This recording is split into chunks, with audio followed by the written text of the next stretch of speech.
right, Coach. All right, we'll get started today. Sean Cunningham. Hey, good morning, Luke. Sean? Just today's season finale, your first season as Kings coach. Just kind of what's going through your mind as you kind of conclude things, wrap things up today. Well, this is going to be the last time we play for a while, so I want to make sure that I know that it's a lot of things going on, but I want to make sure that during this game we're focused on what we need to do, and we go out and have some fun playing one last time before the season ends for us. And as it kind of pertains to I don't know if I would imagine Buddy's playing today. Is a guy like him who's had some kind of struggles down here? Is it important for him to kind of get things going a little bit and take something positive into the off season? Oh, Buddy will be fine. He is playing today, and we're gonna look for him to have a good game. But either way, he'll be fine, and for what he did to help us start winning games before the stoppage, there's still a lot of positive to take from him this season. James Ham. Hey, Luke. Good morning. James. This is your last game of the season in your first year in Sacramento. What have you learned from this group? What have you learned from trying to coach, especially, just this weird season, but that you can take forward for next year? Well, I really like our group. We got, we have good guys and guys that continually bounce back this season. And, we got to a place where we were playing some pretty good ball before the stoppage of play, which is exciting because it means we can get it done. And, the bubble didn't go the way we hoped. But overall, I'm excited about, our future and where this team's going. And I guess, you're going to play this thing out. We've learned that.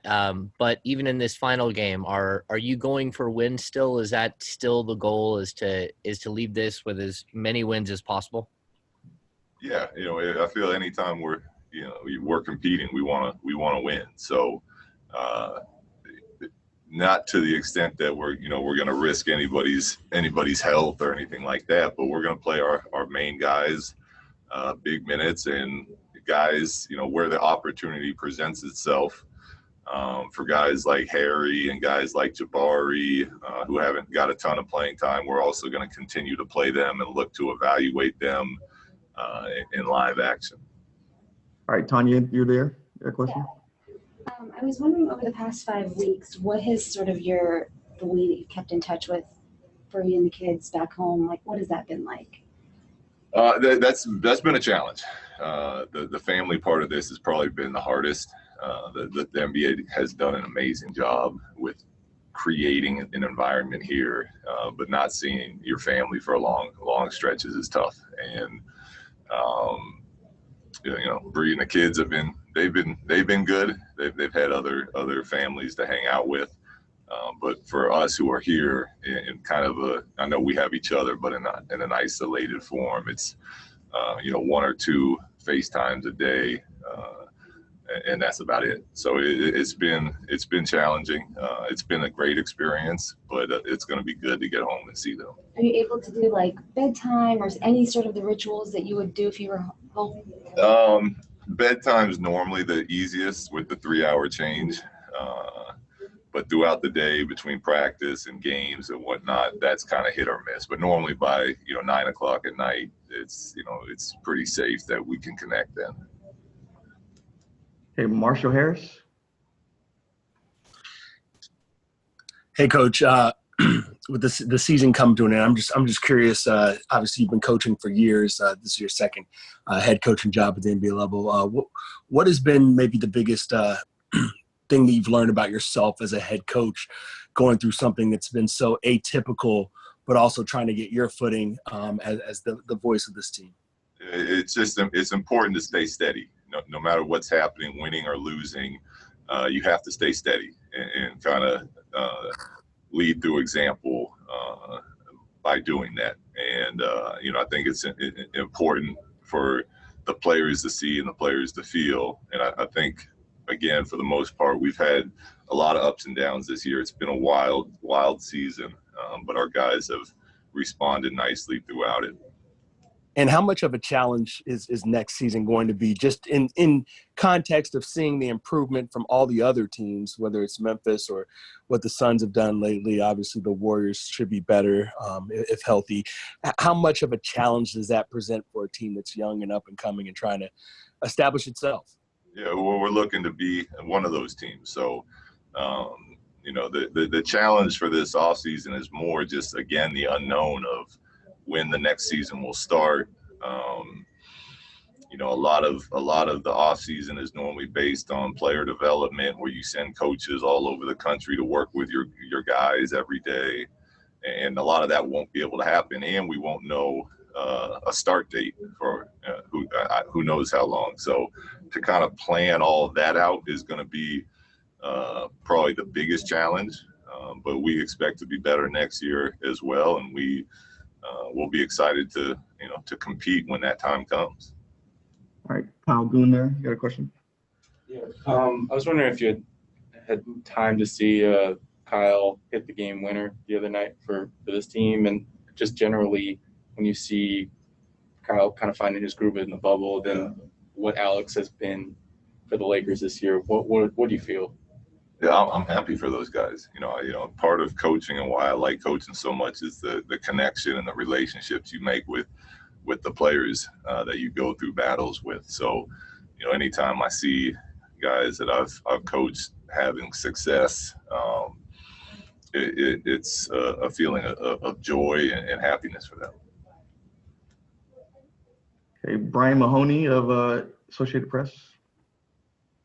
Hi, Luke. Going back to the point you just made a couple of questions ago about the offseason, and one of your players mentioned, you talked about that the other day, that we don't know when we're going to have basketball again. Is there an uneasiness in your mind, beyond that, just the health aspect of it? It's been safe here, and obviously some of your guys, of course, had the virus, and now they're going back out to the world again. Yeah, there is, and obviously concerned for us and our guys and the people that we know.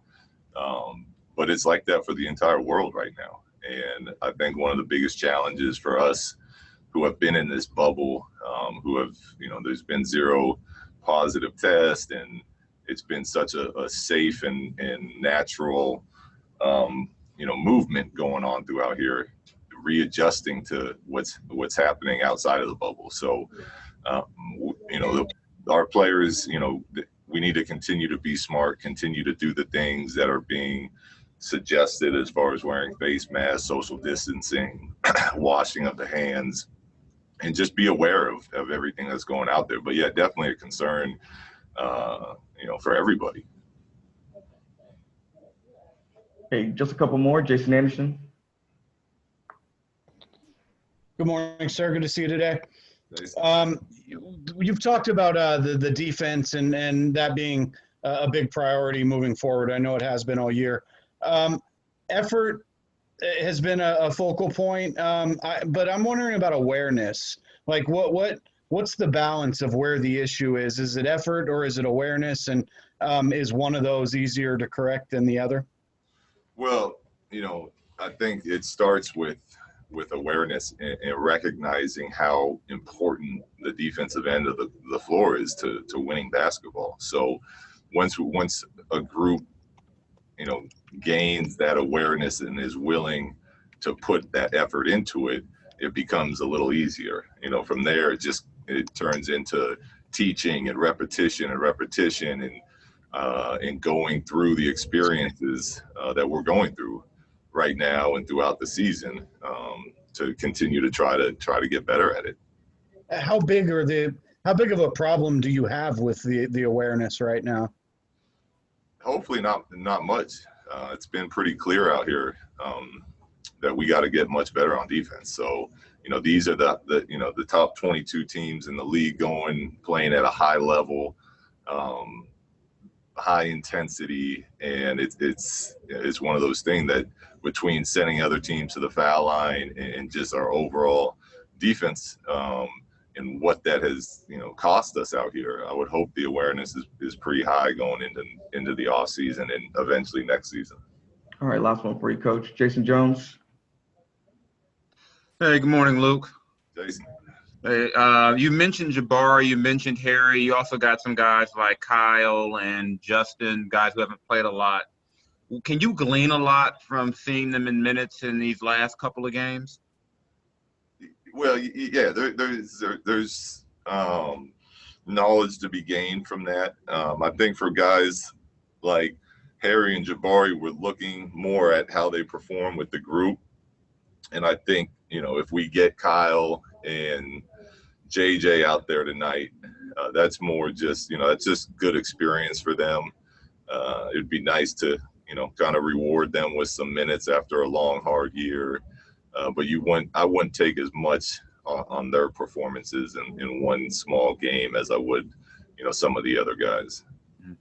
And you kind of touched on the offseason and how it's going to be so different. Did you start the process of exit interviews down there, or how are you going to handle all that and kind of planning a little bit you can plan in this situation for the offseason?